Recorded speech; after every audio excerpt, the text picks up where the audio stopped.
to the Brainstorming Magic Show. I'm Rockout, and I'm here with my lovely co-host, How we doing? Big Green. And today we're going to be talking about Kaladesh.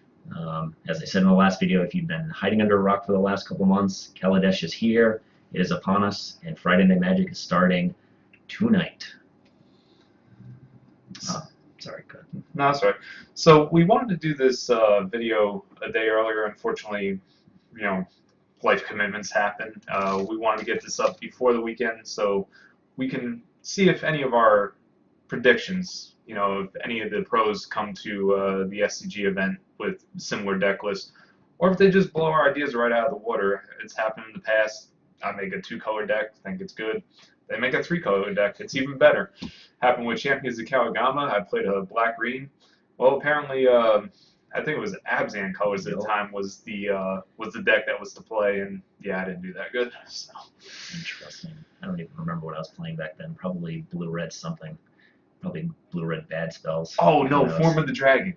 You could play Form of the Dragon back then. That was his deck. I was actually beat that guy first round, and he was so pissed off because his deck was pretty decent. And my junky Gleam Crawler black-green deck with Gleam Crawler and Kukushko that had like 1 and 2 O's in the entire deck beat him. First round, he was so pissed. Take it.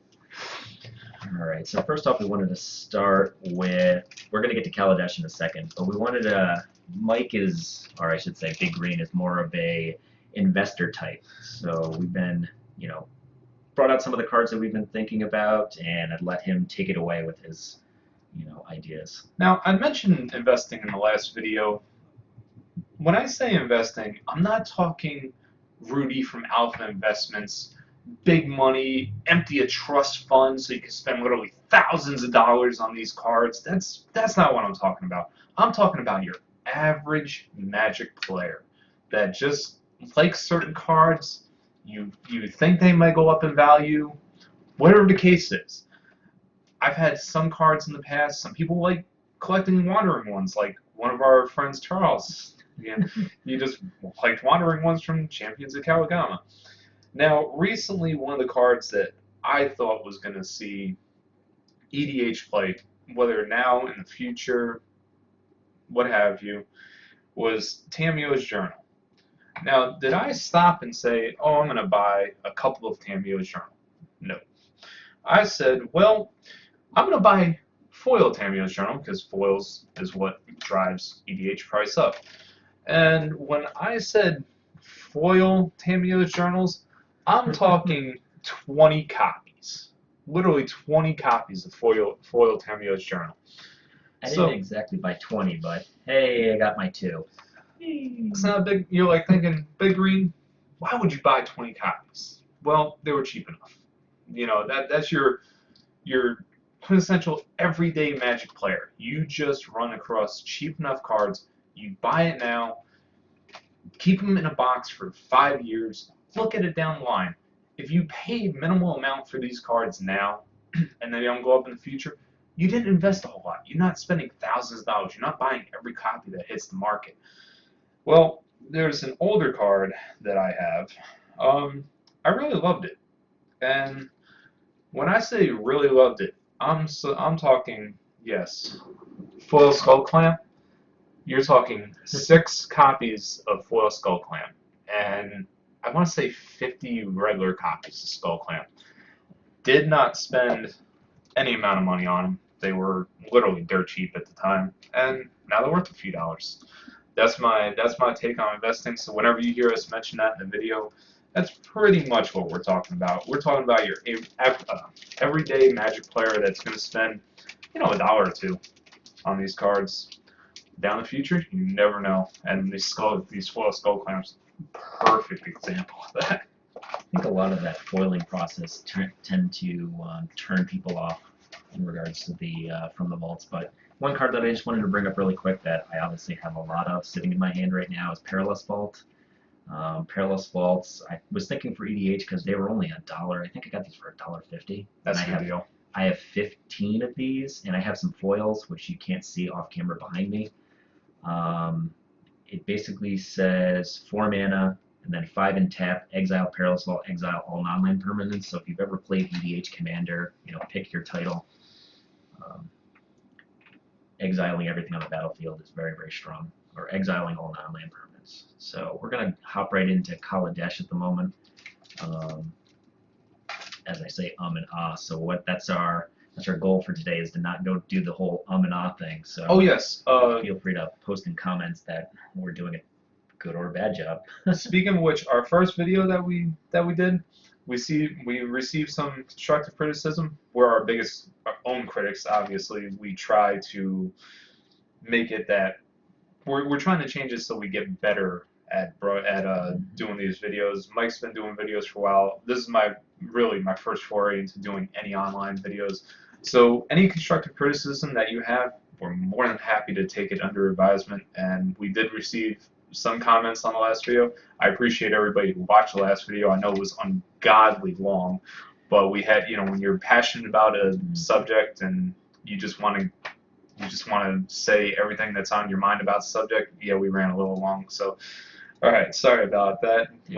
But it wasn't Channel Fireball 4.5 hours long. It was close. We could have gotten there. Yeah, but see, that's the thing too. They recently did their constructed video, and they're going through saying what are A's, what are B's, but they didn't put it into context. They didn't think, well, I think it's going in this deck list. They just said, well, yeah, this card is an A, but it's only an A if it sees play. It's only an A if you have an idea of it's going to be getting into a deck, like the Noxious Gearhulk. It's not it's solid A for constructed play.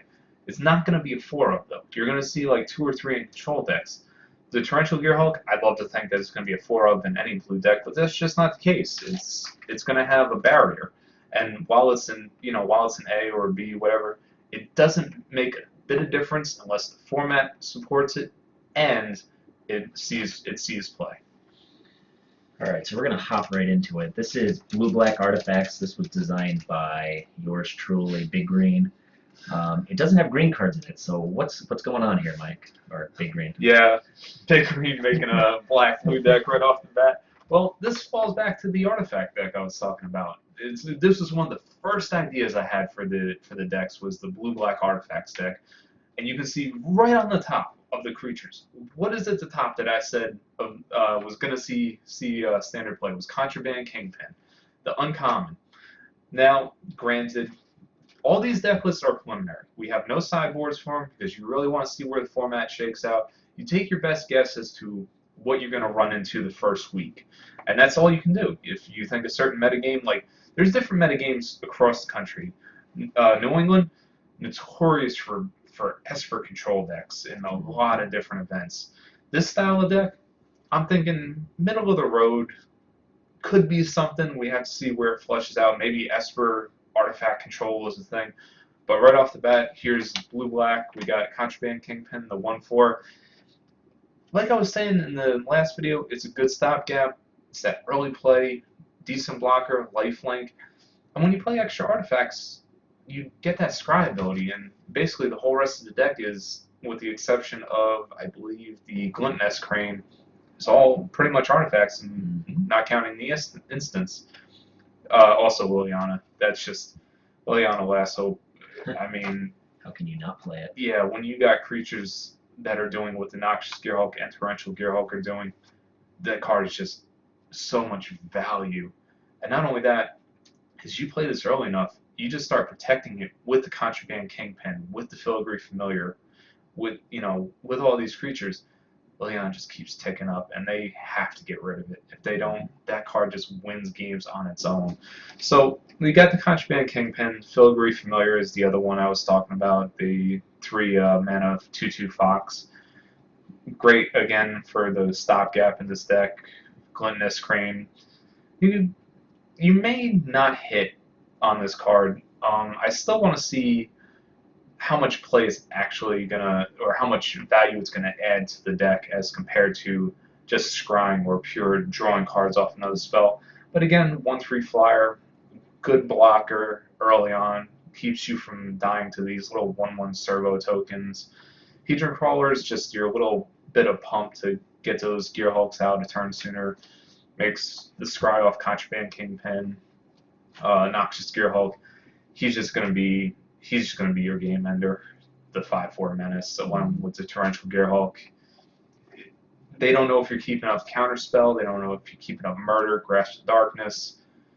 You know, even to anticipate these instants, I was a little leery on the amount of instants I have in the deck with the amount of Gearhulks. It may minus the Gearhulk and put like another instant in, just to get you through the deck faster. Any kind of like basically what we use as variable slots. You can use any card that you think might be better in the deck than your fourth copy of Torrential Gearhulk. You know, Heatran Call you may not find as a good enough ramp card, so you're like, well, it's just doing garbage nothing in the deck, so I'd rather have another Anticipate. I'd rather have another Grasp of Darkness, something to kill things. And then one of my favorites that it's just a pure bomb as far as enter the battlefield effects go. You got Ever After, and even if you only nail one Gearhulk with this, along with Filigree Familiar, Gluttonous Crane, whatever have you, I love the one of Ever After in this deck just to basically throw it over the top. Unfortunate if he gets milled with Liliana. That's going to happen, but as a one of, not going to happen all that often. Yeah, you can't flash it back with Torrential Gearhulk, but I think it's a strong enough spell that it should at least have a one of in the deck to give you that little like slam dunk at late game that they have to deal with. First of all, hi people in chat. What do I want to say about this deck specifically? It's just a bunch of value cards. So for instance, he mentioned the Kingpin, Scrying, the Filigree Familiar, gaining 2 life, then drawing a card if it dies, Gluttonous Crane, getting more value, more value, more value. I would like to see more instances in this deck list, but he kind of sort of touched on those points.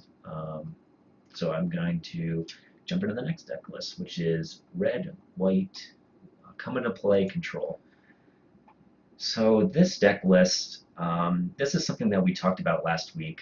We were kind of sort of brainstorming before the show came online. You know, after before our first show, we're thinking to ourselves, what's going to be good? Like, what works? What might not work? And we talked about Eldrazi Displacer a lot last week. I think we mentioned it. We had a tab up for at least a good hour, and we kept just going back to it, going back to it. So you're probably trying to kind of wondering what the heck I'm trying to do in this deck list. You see a lot of different things. I'm running ramp cards like Hedron Archive in the place of battling with basically Thought-Knot Seers. I'm running Chandra, which is also fighting for the spot of a 4-drop. I'm running Fumigate in the deck with creatures. But really what I was looking to do is just to play cards that have good come-into-play effects and abuse this Eldrazi Displacer. So the first thing that comes to mind that's very, very strong is Avacyn. 5-drop, 4/4, flash, vigilance, flying. Makes your team indestructible. And there's just no downside to this card. And the plus side is if it does flip, it clears the board. There's one downside. It does cost 5 mana. 5 mana in a deck list that hopefully will curve out. Hopefully? Maybe? So what are we doing? What are we doing in turn 2? We have a lot of removal. We have Incendiary Flow. We have Declaration in Stone. We have Galvanic Bombardment, which I want to see a lot of play. Come on, guys. Put this card in your deck. I think it's going to be good. If it's not good, don't blame me. Now, Galvanic Bombardment. Do you think just the new burn spell with the energy counters is going to be better than this card, worse than this card? I mean, Galvanic Bombardment, I'm kind of middle of the road on. I don't know. What do you think as far as that goes? Is the 1 red compared to 1 red and 1 colorless that much better as far as your mana curve goes? I was trying to find a removal spell that obviously cost 1, which there are very few of them in this format. The removal spell, or I should say the burn spell with energy, might be a little bit better. It deals 3 damage. That's why Incendiary Flow is in the deck as well. And that also deals 3 damage. You can see these are both 4-ofs. I wanted something that I have nothing to do on turn 1. So a lot of times I'm probably going to be putting a land into play and passing. But there are times where you want to be able to Galvanic Bombardment, get value, kill their early drop. I'm not sure how fast the format's going to be. If the format slows down, Galvanic Bombardment is going to be just terrible. It really will do nothing, unfortunately. But it will allow you to interact with some of those Bant creatures that I know will be flying around. Boo. So hopefully it'll clear the way where you can kill their Chandra. You want to, like I said, just abuse the come to play effects. We've seen Eldrazi Displacer with Thought Not Seer enough, so that kind of doesn't. It's been beaten like a dead horse. Still a good combo though. Yeah. Make your team indestructible every turn. Get value off your Cataclysmic Gearhulk for 1 turn, or abuse your Combustible Gearhulk over and over and over again. Why not? Let's give it a whirl.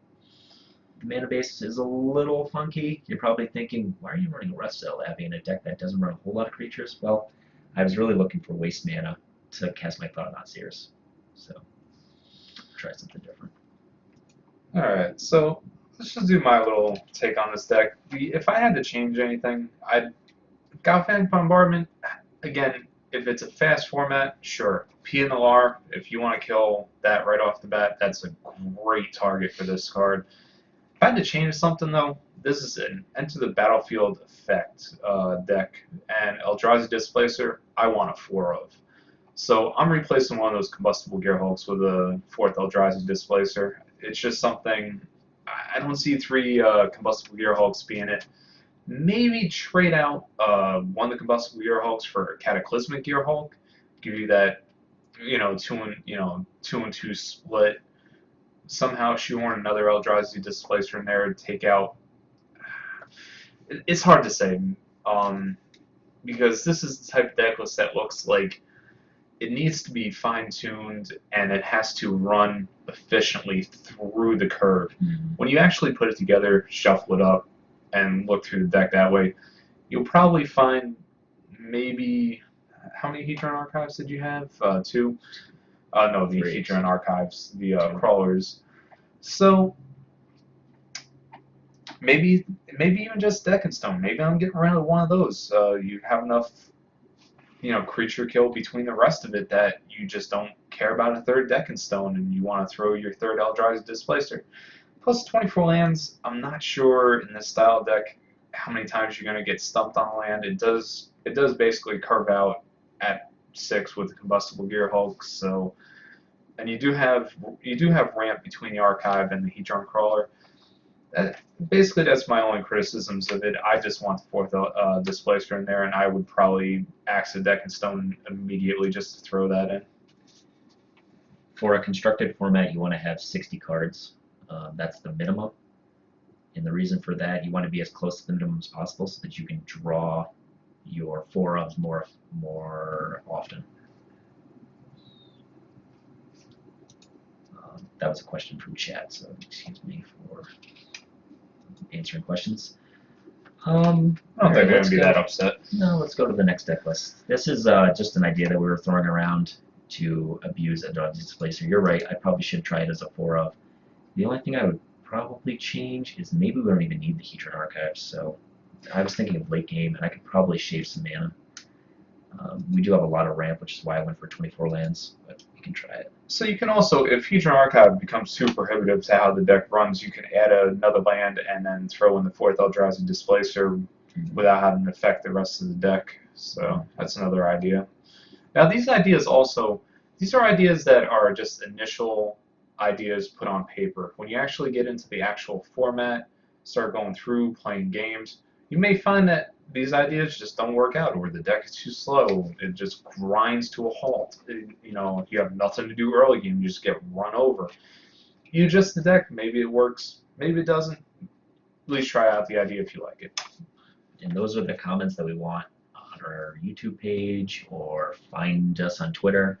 You see this nice little Hearthstone icon in the lower right. That's some of our, well, I should say, Rockouts social media. So feel free to get a hold of me, and I'll share that with Big Green. So next up. Oh yeah, if you play these deck lists and you like how they run, definitely leave us a comment. I am dead curious to see how some of these deck lists play out. Just we don't have a lot of time to go through and test these deck lists as some other people might have for this. So I'm sorry to interrupt you. No, that's okay. By all means. So we're gonna hop right into the blue-white control deck. This is Big Green's list. Another list that doesn't have green in it. Negative green. So it has a lot of the similar cards that we saw in the blue-white artifact or blue-black artifact list, which starts with Anticipate. Very strong card. Allows you to basically just get through your deck list. As a control deck, you want to. That is supposed to be the new blessed card that has. Yeah, I don't know how that got in there. Oops. Well, we're just gonna roll with that. So what? So let's talk about the big cards in a control deck. You really want to talk about your finishers, your control suite, and some of your removal spell and creatures that are going to help you get to that end game. So the first thing, the big thing that I want to talk about is this new card that we talked about last week, Fumigate. I'm still on the fringe as a 5-drop removal spell with Selfless Spirit in the front, and it's going to compete with Avacyn. There are going to be a lot of times where you just can't wrap the board because Avacyn is basically held up. So what are your thoughts on just... Well, I put this deck list together, and this was just your basic attempt at a blue-white control. There wasn't... It's not like I'm thinking that this is going to be the deck that's just going to take over the standard format. Mm-hmm. It's your initial shot at, bringing a blue-white control into the format. You can actually look up that card while I'm talking about this list. The blessed, I forget the actual name. It was Eldritch Moon. Yeah. So basically, blue-white control. One of the starting points was the Blessed Alliance. That's it. Oh, that's great. Sorry about that. All right, so it was 3 Blessed Alliance. This is the type of card that I see doing a lot of work with the Torrential Gearhulk in this blue-white style control deck. If you can go back to the list. So you got the 3 Anticipates very, very easily. Makes your hand gel with what you need. The 3 Blessed Alliance, again, a great card with Torrential Gearhulk. Make them sack a attack a creature. Even just gain you 4 life, or if you have enough to I forget the accelerate, whatever, escalate for 2. It has different modes on it. It also, you can make them sacrifice attack a creature. You can untap 2 of your creatures for blocking purposes if you need it. Say you attack with your Torrential Gearhulk. There's many, many different things that this card can do in this style of deck. We got Glimmer of Genius. It's a 2-of. I'm not sold on this card as far as a control player goes. This is one of those variable card spots where 2 Glimmer of Genius just might not be the card that you want for this style of deck. It may be way too slow. The reason I put it in here though is an instant. It is a flashback with Torrential Gearhulk, and I just think the Scry 2 along with Draw 2, it's gonna cycle your hand or cycle your deck and get your hand filled with cards that you absolutely want to see. So a little bit right below that, you got Revolutionary Rebuff. This is again the new Mana Leak. Yeah. There was a card in Urza's Destiny, Urza's Legacy that did a similar thing. I think it was Miscalculation, if I'm not mistaken. This card also had Cycle for 2. Yep, it had Cycle. This card doesn't. This is another one of those variable spots. Initially, it may see play, but if you have a bunch of artifact decks running around, yeah, this card's going to go right to the sideboard. It's going to be for your control style matchups where you're playing against white-black control and you just want to counter their planeswalker. Plus, when you have Revolutionary Rebuff in the deck and they know it and they're playing a white-black planeswalker deck, they're going to want to duress your hand before they play their planeswalker because they're not going to want to toss away their planeswalker for this cheap card. So you have Skywhaler Shark. This is another card I brought up in the review. I think it's just going to see great play. unless you're running across a fast creature deck. This becomes one of your easy sideboard out slots if you're not facing big creatures. My initial thought on this card was sideboard specifically. Yeah, so I don't know. It depends, because if there's a bunch of small artifact token decks around, yeah, that's just gonna be a dead card for that kind of matchup and easy sideboard. If you can just talk about the summary dismissal for a minute. Sure, so summary dismissal from Eldritch Moon. It says all other spells encounter all, exile all other spells and counter all abilities. So it's a 4-drop. There are some other 4-drops in the format that also counter spells, so not sure how this is going to work out, but it does work very nicely with Torrential Gearhulk, which we're going to talk about a lot in these upcoming blue decks. Another spell that I think is great is Void Shatter. Counter target spell. If that spell is countered this way, exile instead of putting it into its own graveyard. There is a possibility that there will be some type of artifact reanimation cards with the new 4-drop that brings an artifact back from your graveyard to ramp out Gearhulks. There's a lot of ways to put cards into the graveyard now, so I think exiling is much better than putting it into the graveyard. And as I mentioned earlier, control decks are a lot of draw, removal, and fatties to finish the game. So we were talking about Elder Deep Fiend made a huge impact in Tamir Emerge and the most recent format, and I expect it to do tons of work coming up. You can ramp from Familiar into Deep Fiend, which is turn 5 at the earliest, which is not bad. You know, your turn 4, you can play a removal spell, what have you, then tap down all their lands and get in for a bunch of damage, and then just protect your Elder Deep Fiend from there. Familiar, as we said earlier, just another card, another stopgap. Torrential Gearhulk is going to do a lot of work with drawing you extra cards, using a removal spell, getting more counters. And a card that we haven't touched on, we touched on it last week, but not today, is Dovin Bond. This card does seem really good in a deck that can protect itself. He has the Planeswalker ability that we talked about last week of protecting himself. Late game, he's going to draw you cards. Unfortunately, his ultimate isn't the greatest, but if you can get to his ultimate range, you're probably winning the game anyways, and you're burying them in card advantage. So. Well, now this is the deck list, the idea that I brewed up, and 3 Dovin Bond. This is the type of card that a control player just wants. It, you know, you can sign out Dovin Bond for Gideon if you think the 2/2 tokens are going to be better on the blocking duty. Gideon himself does a whole lot of damage. You can just get in there real fast. You may want to side one of these out for Gideon. Maybe Dovin Bond is not the the type of card that is going to see a 3 of. It may only see a 1 of, and 2 Gideon will come into that mix.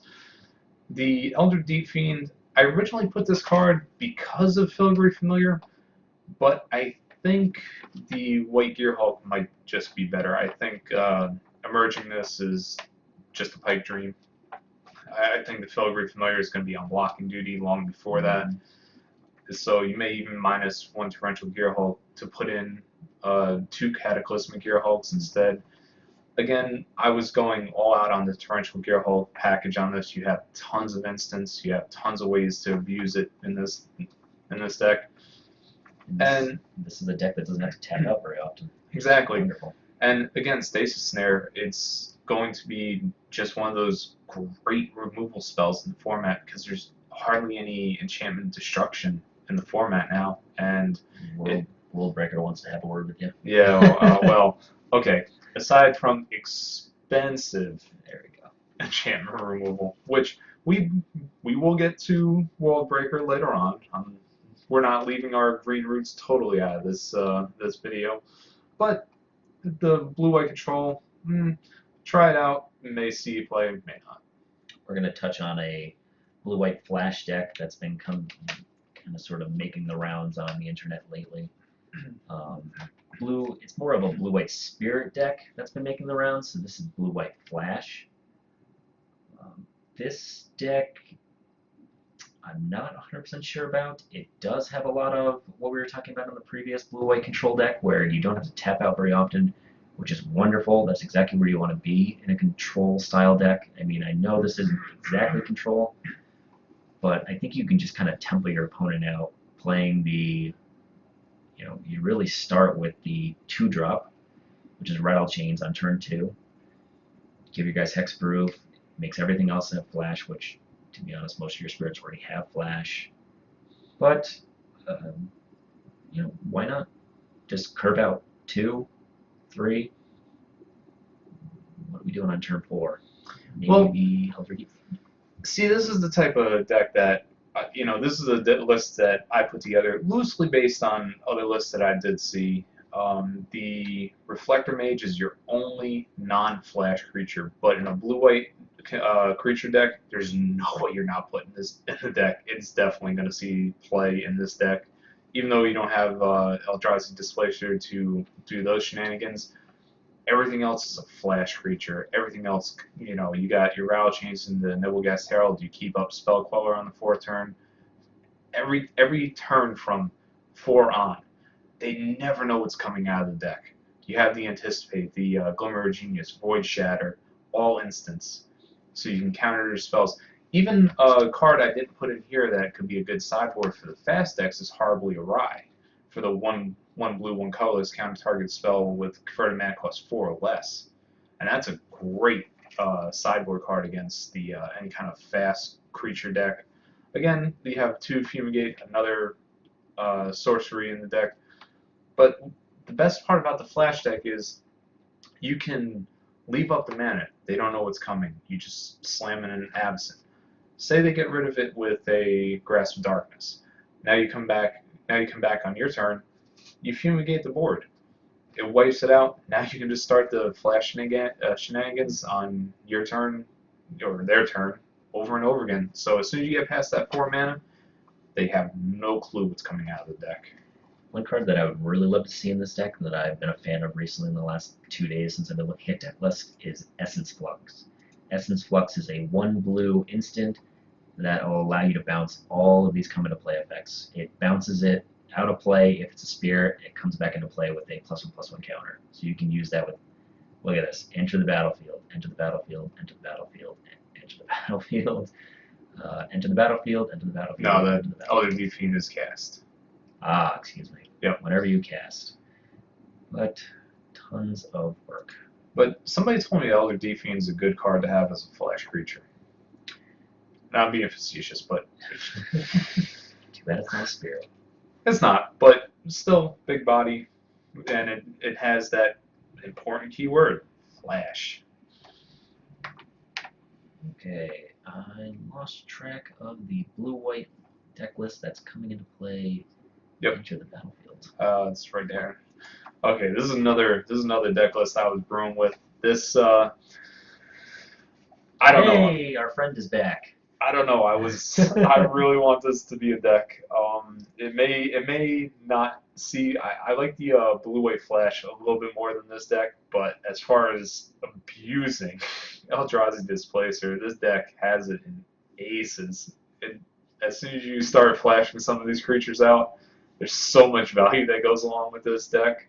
The one-up card I'm not sure about is the Cloud Blazer. It's, again, your Mole Drifter. It may be too expensive for the format, especially if you're getting beaten down by decks. But the rest of this, every card that you displace with Eldrazi Displacer, it all has value. Every single card in this deck. So as soon as you get Eldrazi Displacer online, if it manages to stick around, every card that you play on the field with this, it's just all value. So. And we've touched on basically every card in this deck already, for the most part. Again, it's another, you can tell we like Enter the Battlefield, we like tempo, and we like just, you can outplay your opponent with all these flash abilities and all these Enter the Battlefield triggers. Oh God, it just makes me so happy. Go back to that list for a second. Now, one card that you may notice on this list that you're like, well, Big Green, why are you playing Displace? Isn't that too expensive for standard? Essence Flux. Maybe. This guy. Anyway, exile up to 2 target creatures you control, and then return those creatures to the battlefield under their owner's control. Now, the original reason I said I wanted this card was because Eldrazi Displacer gives it a way to protect your Eldrazi Displacer.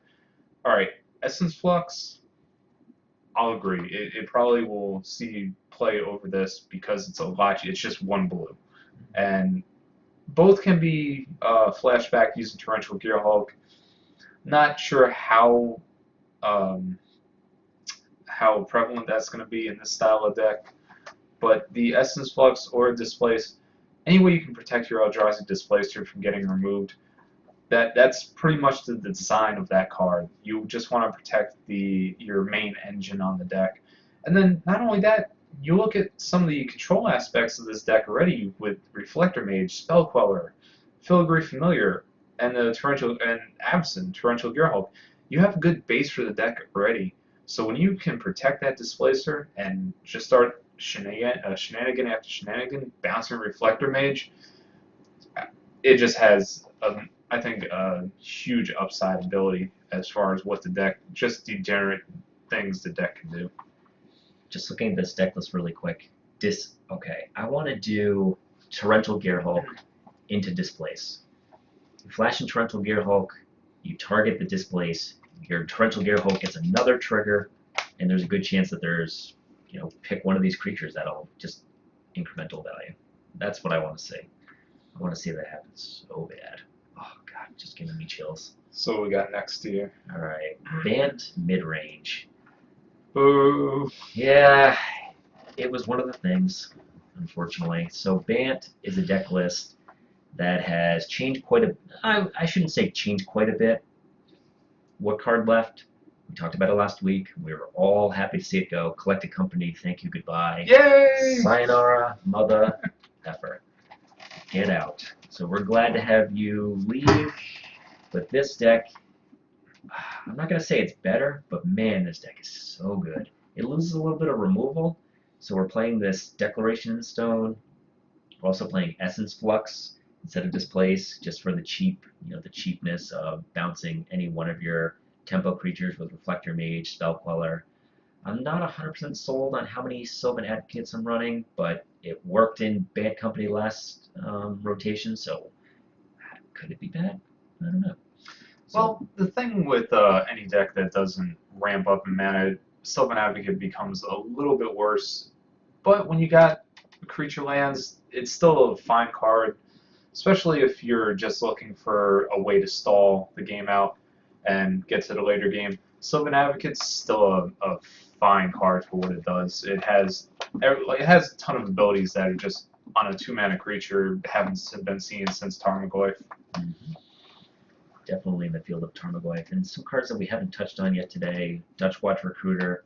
This is obviously, if you guys have played Standard at all, you've seen this card enough. It comes down turn 2. If it flips, it makes all your other creatures cheap. You're running 25 creatures. There's a chance that you're going to hit tons of value off of this card. Early game if you have to, late game. Comes down turn 2, you can just hold up Spell Queller, or you can Reflector Mage their stuff. And you have just bodies. Bodies on turn 4, where with Gideon making tokens, or just getting to the red zone. This is funny enough, the first time that I've read Tameo. So choose up to 2 target creatures until your next turn. Whenever either of those creatures deal combat damage, you draw a card. God. This card's going to be really good. You're going to be able to fill the board. You have lots of 2-drops. You have lots of good 3-drops. You have lots of ways to clear the board in combination with Essence Flux and Reflector Mage or just Declaration Stone to be able to get card advantage. I'm not going to say Tameo is going to be better than Collected Company because, let's be honest, Collected Company was borderline broken.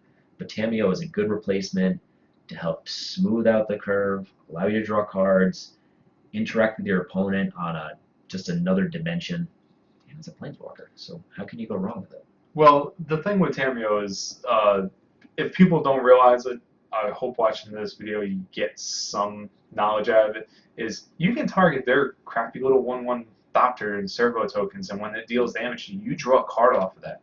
It's target creature. It's not just your creature, and it's when it deals any damage. So even if it's attacking Tameo, you're still getting that card draw. Yeah, Tameo it may start seeing more play if this advance still sticks around, without a doubt. And you really sold out on Verder's Gearhulk. You put that in the deck, and I can't blame you. Yeah. I can't blame you. You put 4 counters on a Selfless Spirit. You swing with a 6/5. Yeah, okay.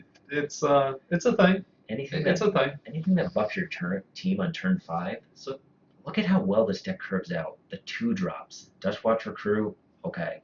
Another body. Sylvan Etiquette, another body. Turn 3, you're playing stuff.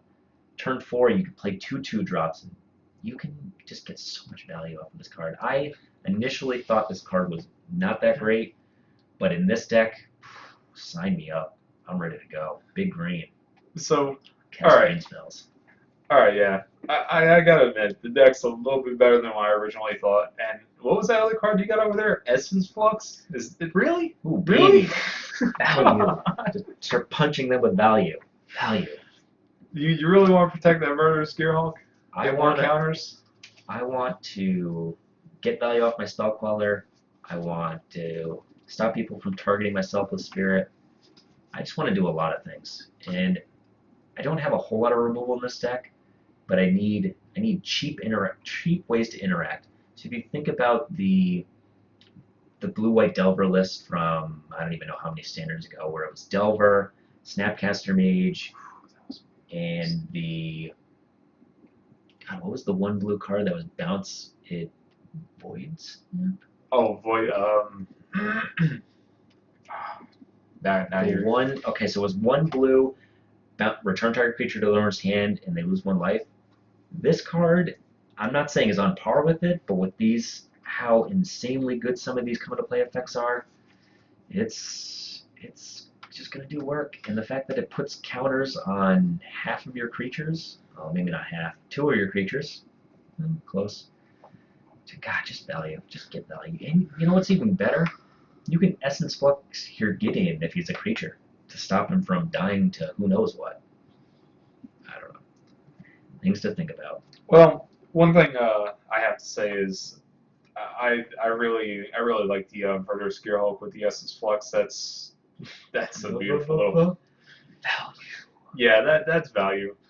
My one criticism of this is you have Gideon, still a great Planeswalker. I'm not saying that it isn't good, but if you really want to abuse the Verder's Gearhulk, I say -1 Gideon, put in that 4th Verder's Gearhulk.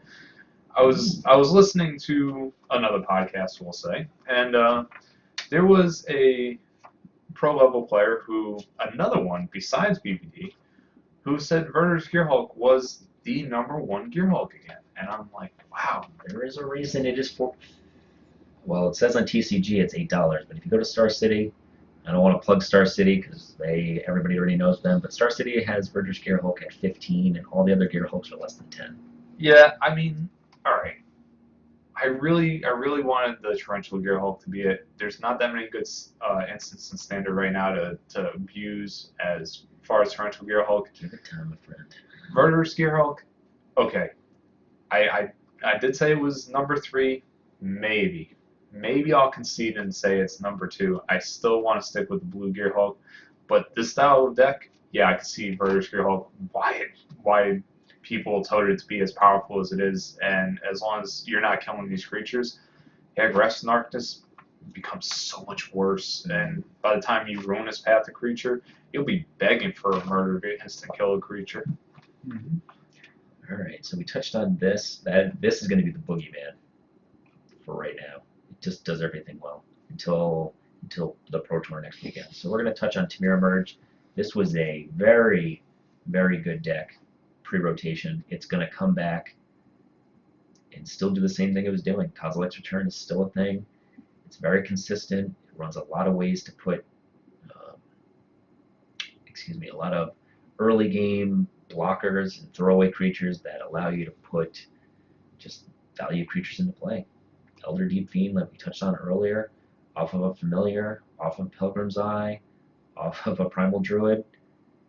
I just want to see value all day. Now, another card that I said was going to be in a lot of lists, and again, this shows exactly what I was talking about. You were talking about Pilgrim's Eye being your 3-drop, but look at the other 3-drop that snuck into this list. Filigree Familiar, a 3 of, in a Tamira Emerge list. Forget about Control. This thing is seeing play in an Emerge deck. Draw cards, baby. There is no downside to this card. Gain 2 life, draw a card. I really wanted to see Pilgrim's Eye as a 4 of, but it just didn't work for me. You have so many 2s and 3 drops that allow you to get to Elder Deep Fiend earlier. It just works out. It just works really well in this deck. Now, I can't say enough bad about it. My only criticism is you do have your Primal Druids, your Filigree Familiars. The Torrential Gearhulk, it just seems out of place in this deck. Like, it doesn't belong. I know it's a flash creature, I know it's big, but with the rest of the stuff you're doing with this deck, there's no instance that you're going to be playing besides Grapple with the Past.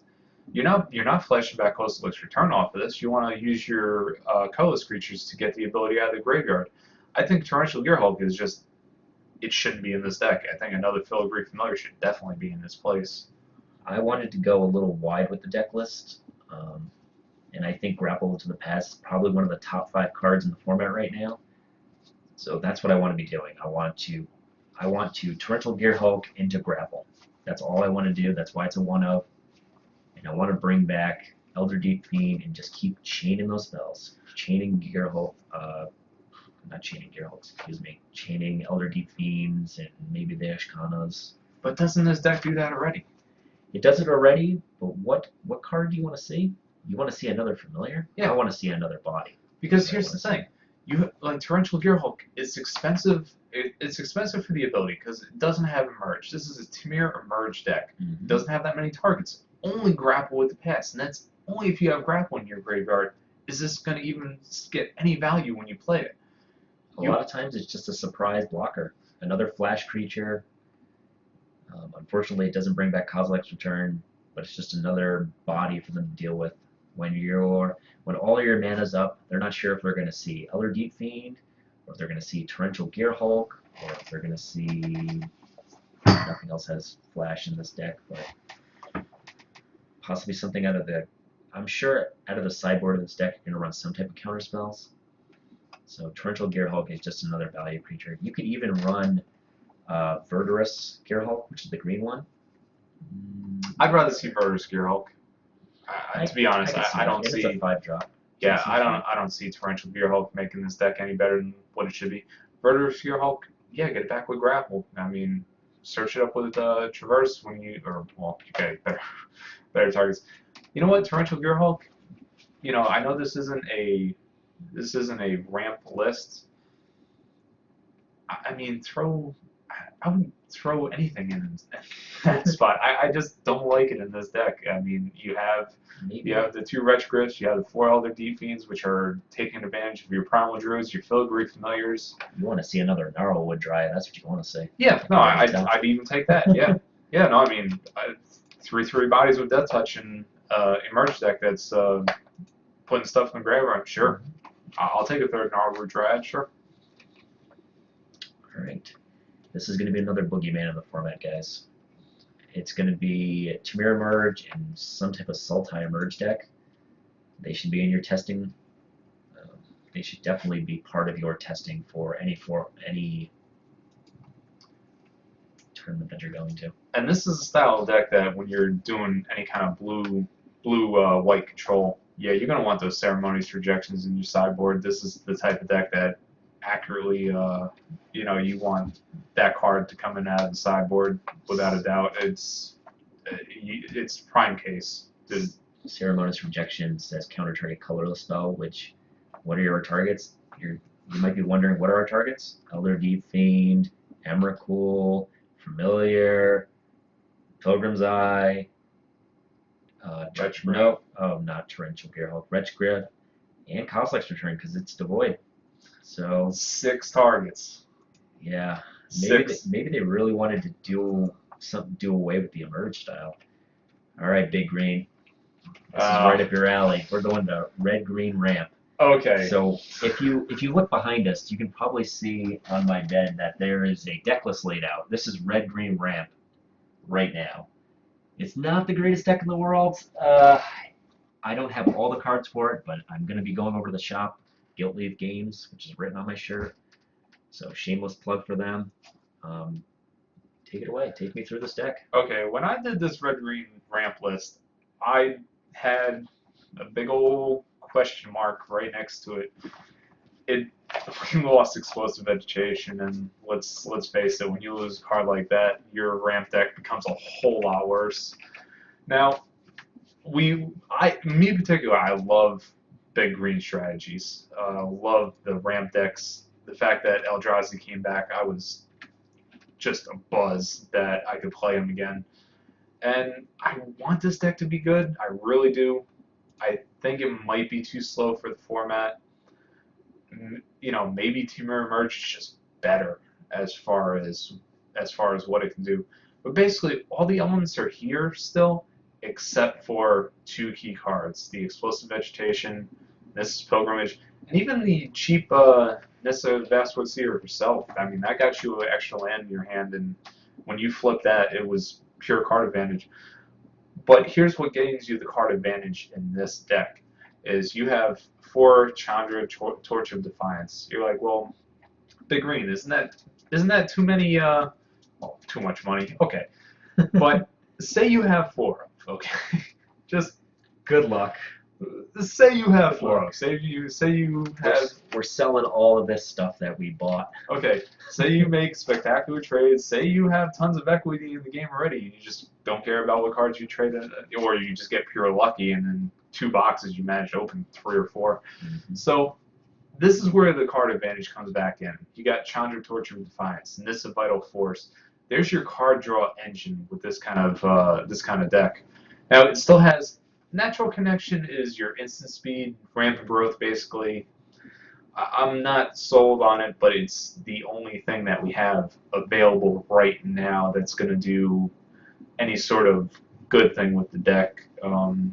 It's a secondary grapple load pass with its minus, and it's making your 5/5s.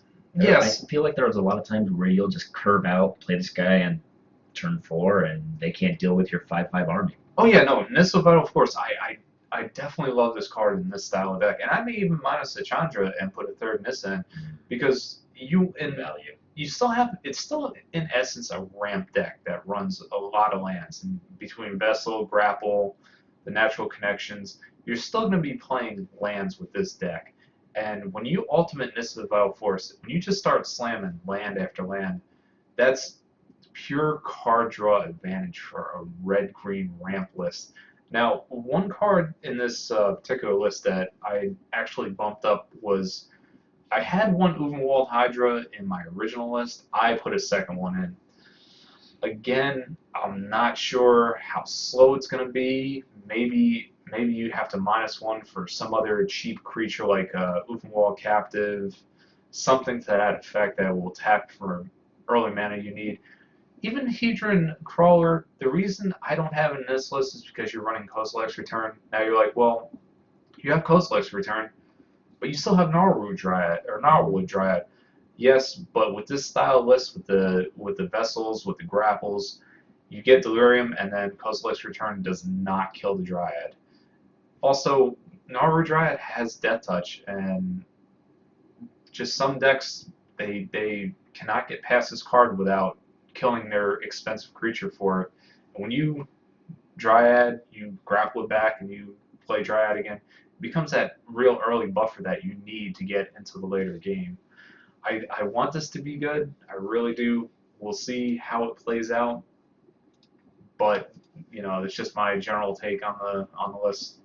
Raga, your thoughts?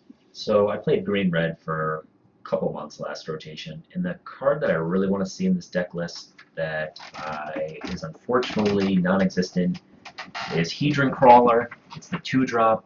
You're not going to really be doing a whole lot on your turn 2. You really want to be ramping. There's another card called Corrupted Graphstone, which is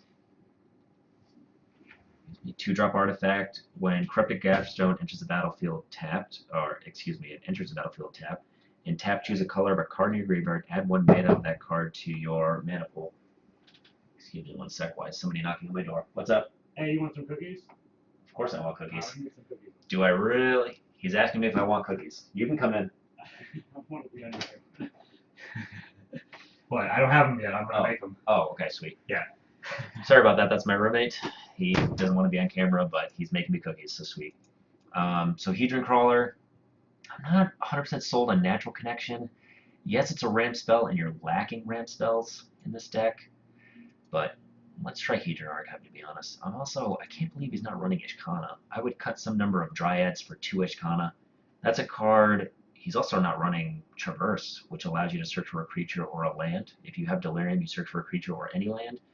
And for 1 green sorcery, you can search for just a regular basic, and then you can play it and do other things. So I'm actually kind of surprised. His deck list is a little bit different than mine, but this kind of gives you the general idea, the general shell of the deck. So if you want to try something different, by all means. God, I just want to play Nissa Vital Force so bad. Alright, so we wanted to end on what we both considered to be one of the better fleshed out decks, other than the obvious, which was Bant, Emerge, some type of blue-white control deck, maybe even a Esper deck list of some kind, but Grixis control. So you're probably thinking to yourself, does the mana actually work, Rockout? Well, let's take a look at it. 27 lands, and we have a lot of different colors. We have a man land, we have so many different lands. We have Evolving Wilds to still get our basics. I think this deck, in a nutshell, is something that I'll end up playing at some point. Has my favorite card right now, Galvanic Bombardment. Protects you early, does work, kills Gearhulks late. Grabs Darkness is good early, good late. Murder, another very good card. Revolutionary Rebuff, not sure how far along. We already talked about it originally. It could just be moved to the sideboard and we'll end up playing Void Shatter or maybe Unsubstantiate or Insubstantiate. Unsubstantiate was actually in the deck originally, and I cut it for a Crush the Tentacles, mainly because I want to Galvanic Bombardment and Crush the Tentacles in the same turn, because why not? Why not make 8/8s and bounce all their permanents? And then once I saw Crush the Tentacles, I thought to myself, why are we not playing Thing in the Ice? I'm Thing in the Ice. It's one of those cards that hasn't seen standard play, and there's a reason. It's hard to flip the damn thing. You only have 12 instants in the entire deck.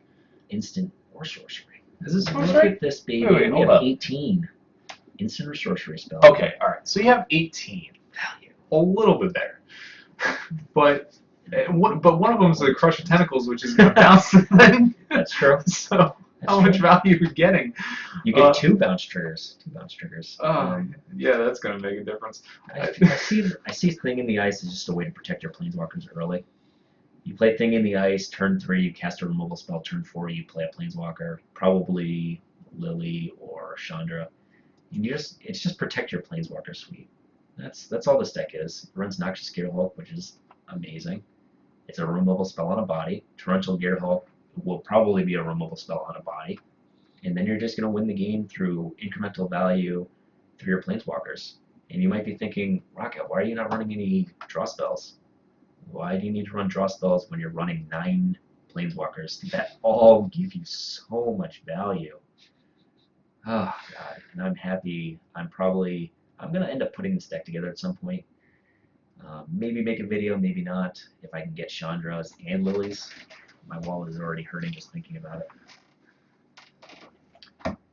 So this is the type of deck list that I really don't want to sit down across from this in a tournament. It's just going to be a brutal 50 minutes. You know it. Right when they play those first couple of lands and you're like, oh, you're playing Grixis Control.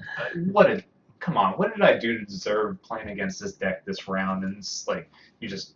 All the removal in the world. You're staring at game 3, you got 5 minutes left, you're like, come on, there's no way he's going to win in 5 minutes. It's like, yeah, we're going to a draw because he just took forever to play his damn cards out. And it's like, I swept him in the first game, but his sideboard's just slowing the game down even more. It's like, oh, God. what are you gonna do against this deck when you're an aggro deck or even a red-green ramp deck? I mean, you got Transgress the Mind, Ruinous Path. You have so many things that just counter what you're doing, especially the rebuff. Unless you're playing a Hedron Archive, all your ramp is just gonna die to discard. And maybe it'll be the mana base will be too prohibitive for this deck. That's the only thing I can see slowing it down. That definitely needs to be worked on. I kind of sort of threw some ideas together. The Reach Sanitarium probably not going to see play since it's colorless mana and we have so many double colors. Big Green was just telling me that I probably should have replaced it with something else. Yeah, that Gary Sanitarium. Again, you're talking about card draw, card advantage. You have enough of that with the Planeswalkers already. Get that thing out of there. You got a spot with Evolving Wilds for one more. Put another Evolving Wilds in there. Make sure your mana is fixed. Get your mana base solid because you're talking about a deck with so many double black, double red, double blue with the Gearhulk. So many double colors, double black, double blue. I mean, the only double double red, blue is the Gearhulk, so you do have till later on in the game to really, get that going. Oh, the Crush Tentacles as well. So yeah, you do have later on in the game is the only time you really need double blue, but I think that Evolving Wilds fixing your mana base to get you to where you need to be is more important than trying to loot cards out of your hand with Gary Sanitarium. I want to play this deck. I want to play this deck. I want to play this deck. It does everything that I love. I like decks with a lot of removal, and I want to be able to interact with my opponent and bury them in advantage. In this case, Planeswalker advantage, not necessarily card drawing advantage. So, the last thing that we came up with is we had a lovely gentleman that is a fan of the show already. We have fans. Who knew we had fans, right? We got fans? I don't even. Is anybody even watching? Hello? Hello? My mic on? We had somebody, and yes, it was a family member of one of us. But hey, we'll take anything at this point. It was my cousin TJ from New Jersey. He sent me a blue-red storm list. I was looking this over. I don't know. This is one of those type of decks that you really have to see it in action to see what kind of effect it's actually going to have on the metagame. Oh, this has so many cards going on. Yeah. Again, I'm not sure. I'm not sure How many about cards is this? I don't know. Well, he has a sideboard, maybe board. Oh. Yeah. I don't know. Oh, I see it. Yeah. But the paradoxical outcome that bounces what permanents you choose. Again, this is the type of deck that it requires so much to get the engine going. And it's like by the time you do that, by the time you get a Foundry Inspector with a Herald of Kozilek and you start that engine going, aren't you disrupted by even a Grasp of Darkness, a Murder, Galvanic Bombardment, even from the Foundry Inspector? Finally. Yeah, I'll admit. And then you got Galvanic Bombardment, the Glintnet, whatever. I mean, I'm not sure that this is the type of deck that's gonna see top tier play because the Aetherflux Reservoir, there was the card we were talking about last week that we just said was you're time walking yourself, basically. Mm-hmm. Now, the paradoxical outcome does bounce what permanents you choose to your hand, and you draw those cards for each permanent you return. You can play the puzzle. Oh God, Puzzle Knots too. Yeah, somebody wants to play Puzzle Knots. I like it already. Okay. He doesn't play the blue Puzzle Knot though. No. Yeah, it seems. Well, I mean, he's got the energy thing. I don't know how important he is with this, but gains in life. Yeah, I mean, okay, if you want. I mean, he does have the Aether Hub, which is your color fixing for the land that runs off the energy. That's true. Again, I'm not sure what this is doing. You get your gain your life off the Aether Flux Reservoir, playing all these spells, doing this whole combo thing. Once you're in Dress to Mind, though, you just lose. I mean, anything to disrupt your combo, whenever it's a 3, 4, 5 card combo, each card you add to the combo adds a percentage of difficulty that you're going to get that combo to fly off. And Harold Kozilek, he's a 2/4, but he's not that great of a body. You're just going to either swing around him, swing through him with a Verder's Gear Hook. I mean, there's just so many things that's going to die to. I will say I like his idea of going more of a different route than some of the deck lists that we came up with this week. As you can tell, we like to play creatures. We like to play Enter the Battlefield triggers. This deck list just needs to be polished. It needs a lot of play testing to see if it actually works. And there are some cards that probably shouldn't be there. I need Saheeli Rai, for Christ's sakes. We don't even have to run Fever Invasions. We could just... Oh, God, there's so many cards that we can cut out of this. But that's for, maybe I'll take a look at it this week, and next week's video I'll truncate some stuff out of this and see if we can come up with something that works. Well, not only that, no guarantees. The 3 of Inventor's Fair, that's a legendary land. I don't think you need 3 of. I think the 2 of is fine. Again, it does gain you the life, but it's such a small advantage. Okay, you can sack it to search for the permanent you need.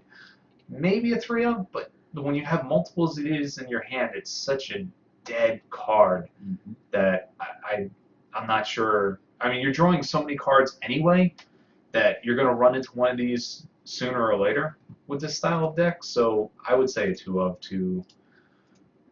so you don't get choked on them in your hand. The Woodweaver's Puzzle Knot, replace it with the blue one so you get the Scry. You do get the energy anyway. That gains you the life though, so again, it's kind of a faster clock with the Aether Flux Reservoir when you're playing Woodweaver's Puzzle Knot. So, what card are we missing in this? There's 2 cards. We've been talking about ramp decks all day. Hedron Crawler, Hedron Archive. Wow, that just blew my mind. Well, I can't believe he's not running ramp spells in this deck. Not so much Hedron Archive because it's an expensive spell. The whole point of this deck is to play cheap, colorless spells. Hedron Crawler, though. Hedron Crawler, yeah.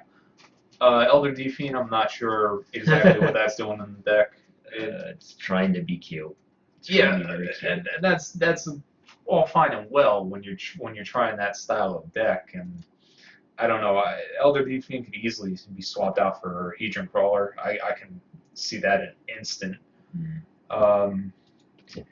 Again, I feel like we're just beating it like a dead horse. We're beating it like a dead.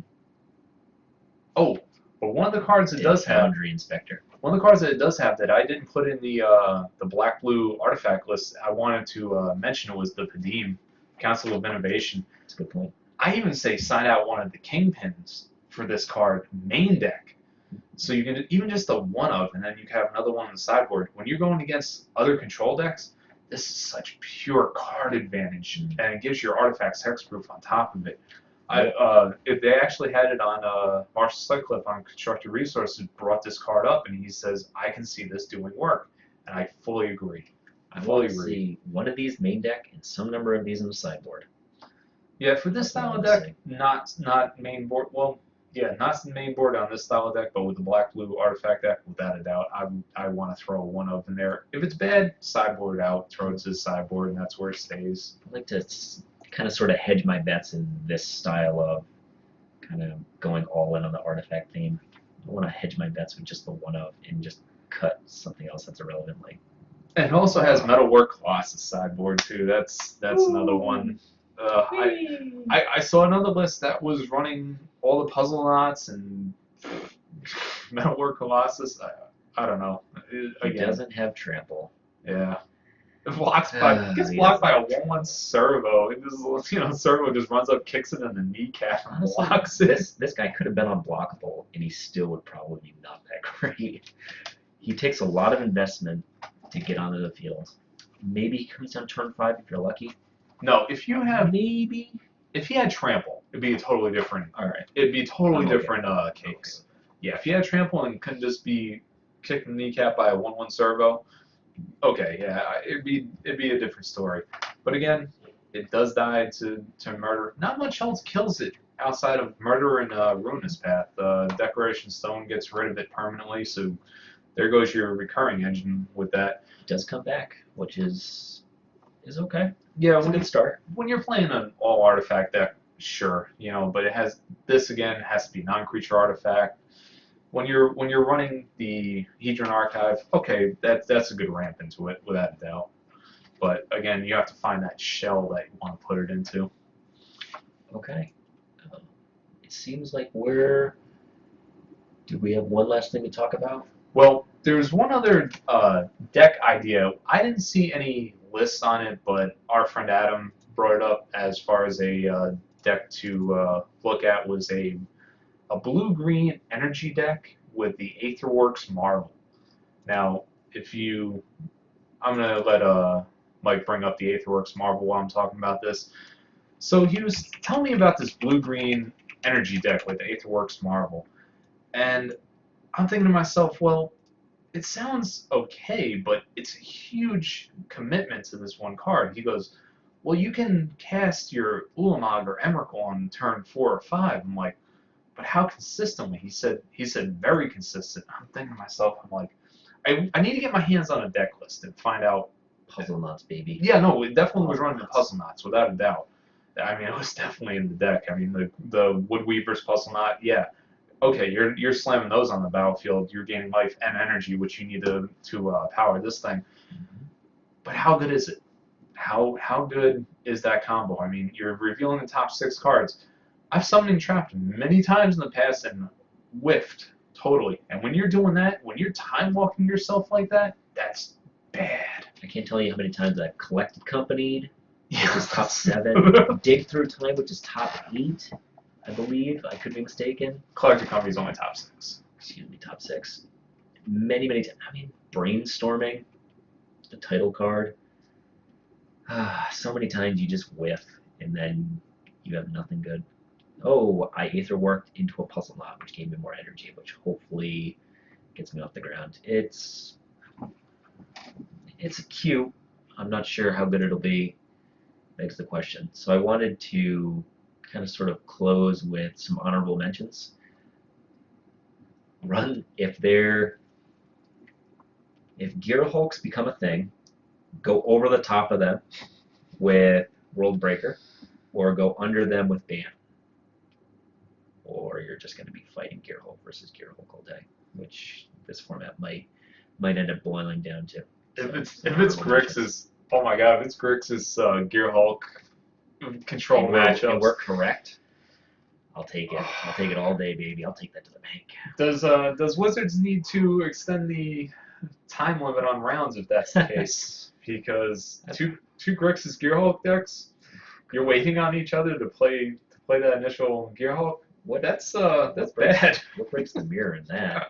Maybe if you're running Emrakul, that'll break the mirror open. If you're running Emrakul on the sideboard just to speed up the matchup, which costs 13, which you're probably going to pay 9 mana for it, so it's a 20-minute game at the least, sideboard game. Yeah, again, harking back to the 5-color control mirrors, those were nightmares.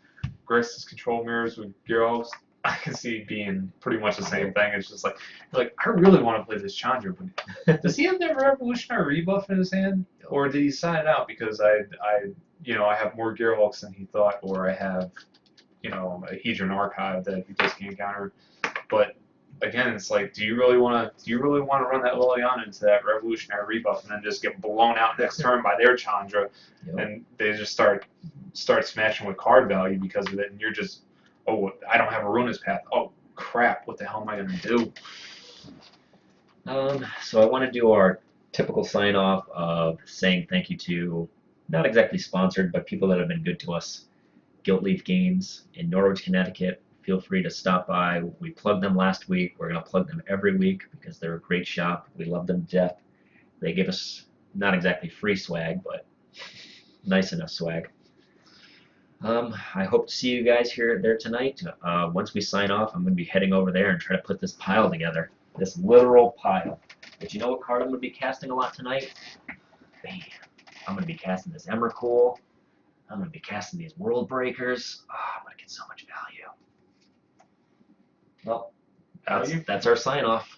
Well, not quite yet. I want to go over one more thing. It's in our Oh, typical God. sign-off fashion. It's story time again, and I want to get your take on now talking about big Magic events that are held in convention halls. Convention halls are not known for having the best food, without a doubt. So either near or at a convention, what is the best food you've had and the worst food you've had at a convention? Or one of the big Magic events, I should say. Okay, so I've never had good food at an actual convention center, but I'm gonna talk about, if I'm gonna have to talk about the best, I'll talk about a restaurant that I love, which is called Luxburger, I believe. I believe it's called Luxburger. Okay. So if anybody knows the Providence area where they have all the big Magic tournaments, it's at the convention center, which is attached to the mall.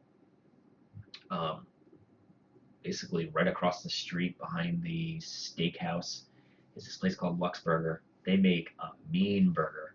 They put you can have two grilled cheeses with a burger. They have good fries. They have milkshakes. It's reasonably priced. I walk out of there gaining a lot of value to my waistline. And the worst, he's baiting me into this story because he knows what I'm going to talk about. Because he's the one that gave it to me in the first place, but I'll tell the story anyway just for you guys because how much I love you guys. I'm gonna tell the story anyways. So This is classic. we were at GP what's it? I can't remember if it was Somerset a GP or if it was a Star City. It was a GP. It was the one that had the Brainstorm playmat and the Legacy event. I don't know if it was run by Star City or if it was run by Channel Fireball, but I think it was the Meadowlands Exposition Center. I can take it away from there. Please continue. So we're playing Legacy all day. I'm playing my typical sneak and chill list. I'm doing pretty well. I'm hungry. I don't want to wait in line.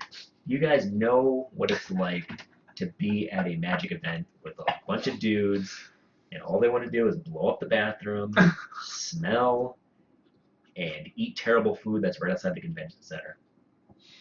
So I'm walking around trying to find food. The line is so long, my round is almost up. I see Big Green sitting at a table eating pizza, and my first thought is, I wonder if he's going to finish that. I'm just kind of like, standing there. I pull out a protein bar. I probably munch on that for a little bit. I'm like, God, this fucking protein bar sucks. So I'm still, we're talking about how our matches are going, whatnot. And Big Green just says, man, this pizza sucks. And my ears perk. My ears perk up because then I know I'm getting free pizza. Free pizza, give me value. I didn't have to pay for that shit. Let's do it. So he gives me the pizza. It's probably like one piece, cheese or something like that, whatever. It doesn't matter. The pizza was god awful. So after him saying the pizza was god awful, I reiterate the point with, God, this pizza is god awful. And what do I proceed to do? I proceed to eat the entire pizza. It wasn't even that big. Just, Oh no, it was a decent size slice. Yeah. Don't get me wrong. And I think I said 2 or 3 times, man, this pizza sucks. And I'm just like munching away on it. Yep, that was the story I wanted to tell. It was, unfortunately, I didn't day 2 that event, but Because of the pizza? probably because of the pizza. I will say I played really well the 2 rounds after that. I was on a little bit of a streak, going from, I think I finished that tournament 6-3 or something like that. I was in it to day 2 in the last round and kind of got messed up. But the pizza really did help, even though it tasted like garbage. So what are your thoughts on good food? All right. Well, Good or bad food? now I'm gonna go with my best right off the start. In Providence, there's a lot of good restaurants, without a doubt. Tons to choose from. I've never gone to this place, I would imagine that it would have been the best food I had had if I had gone. A bunch of our friends went. I was still in the tournament. I didn't want to go. Something to that effect.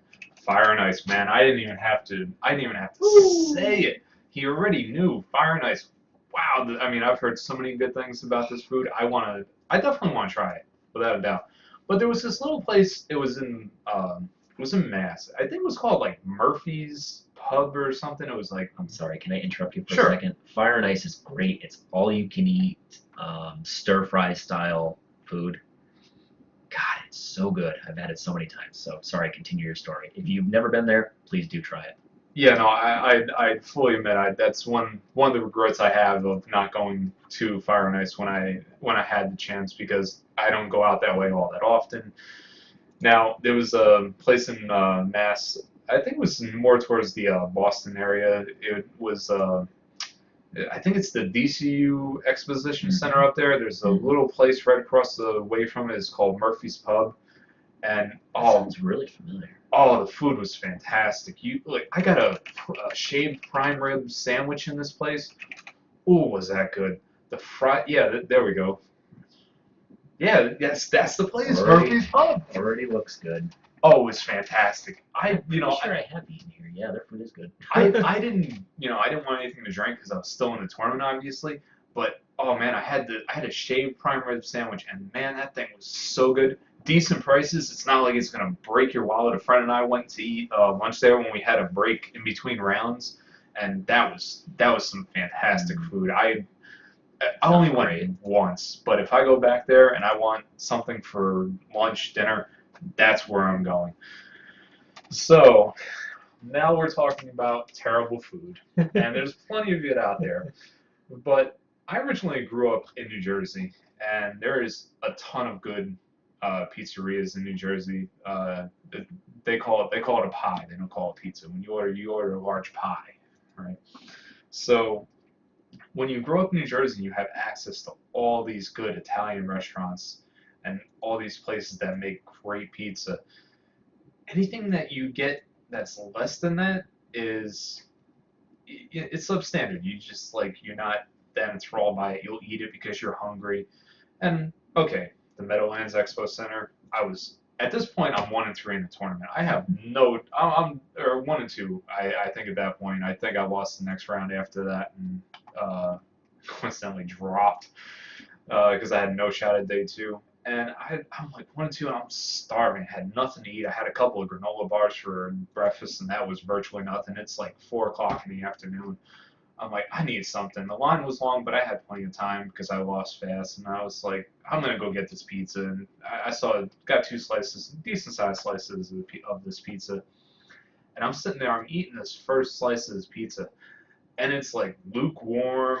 It tastes like, I know you get the cliche, it tastes like cardboard with sauce on it, but really that's what it tastes like. The cheese was like all solidified in just one solid chunk on the top of it. It was like you could slide your hand across and the grease was just making a wave and the cheese. Grease. So I'm like, I'm starving though. I want to eat something. I'm like, but this pizza is just god awful.